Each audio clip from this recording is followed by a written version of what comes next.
O assunto de hoje a gente vai falar sobre foro de prerrogativa de função. Por que eu quero falar sobre isso?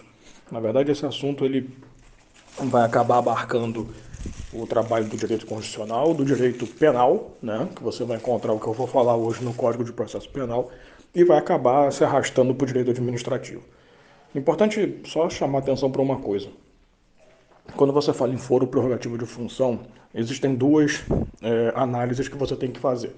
Porque o que significa, né, na realidade, esse foro prerrogativo de função? Alguns agentes públicos, eles têm o direito, né, de ter o seu julgamento em uma instância específica da justiça. Por exemplo, o presidente da República, se cometer um crime comum, ele tem o direito de ser julgado perante o STF direto, e não na primeira instância, como se pessoa normal fosse, sabe?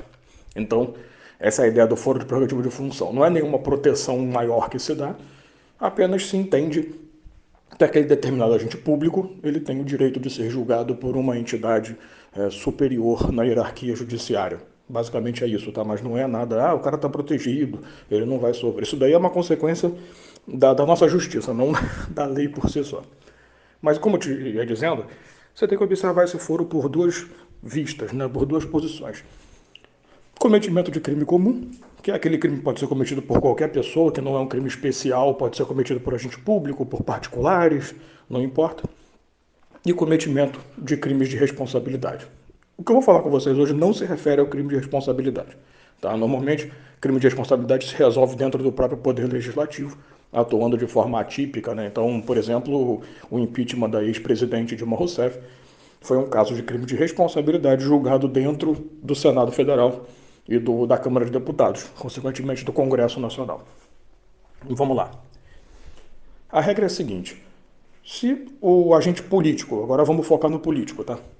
Ele comete um crime comum, ele pode ser julgado por uma entidade específica. Presidente da República, senadores federais, consequentemente, né, se é senador é federal, deputados federais são julgados perante o STF. Governadores de estado são julgados perante o STJ.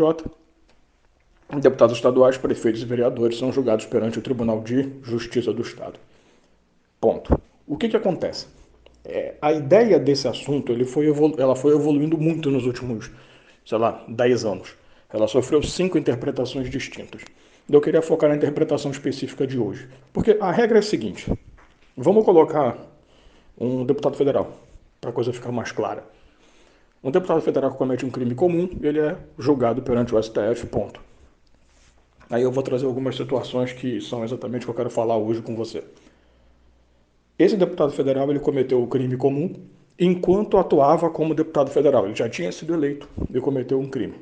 Eu posso afirmar categoricamente que ele sempre será julgado perante o STF? Essa é a primeira pergunta. O deputado federal cometeu um crime antes da diplomação. Tá? Ele foi eleito, mas ainda não foi diplomado. Existe uma diferença. Eleito, ele foi escolhido nas urnas. Diplomado, ele assumiu o cargo.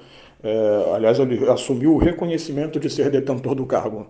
É como se fosse uma posse, sabe? Do cargo público. Não é o exercício, mas é a posse. É a diplomação de agente político. Ele responde no STF ou responde na primeira instância. Isso foi mudando e o entendimento atual é o seguinte: o agente político ele só tem direito ao foro prerrogativo de função se duas coisas forem identificadas. Primeiro, o crime comum que ele cometeu foi durante a atuação política dele, então ele estava diplomado, estava exercendo a função, tá? Foi pós-diplomação.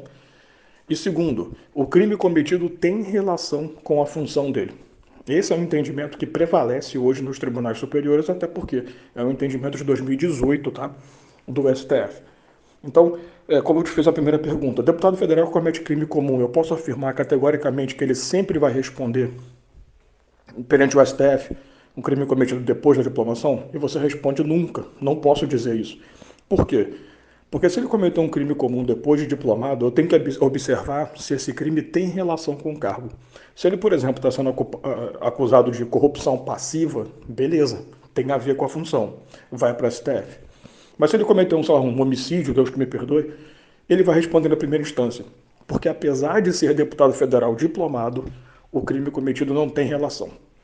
Então essa é a grande mensagem do áudio de hoje, tá?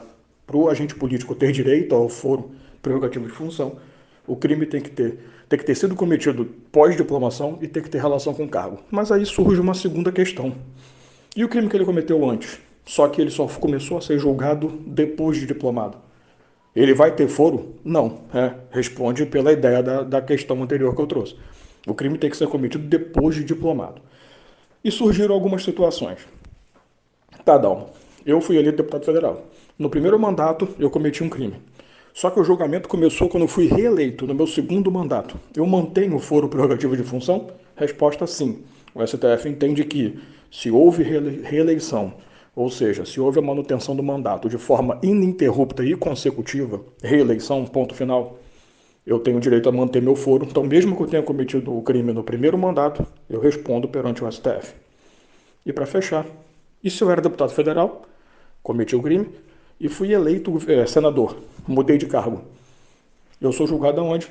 Primeira instância, tá? Porque a ideia é que eu tenho que ser reeleito, e reeleição é só para o mesmo cargo. E detalhe, de novo, reeleição ininterrupta e consecutiva. Se eu era deputado federal, cometi um crime, perdi a reeleição, 4 anos depois fui eleito deputado federal de novo, eu não ganho o foro prerrogativo de função se eu tiver cometido um crime lá no primeiro mandato, tá?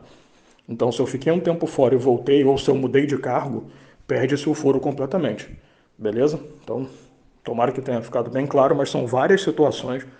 Pega teu caderninho aí, anota, mas escuta de novo o áudio aí com calma. São várias situações que você tem que saber quando que aplica ou não.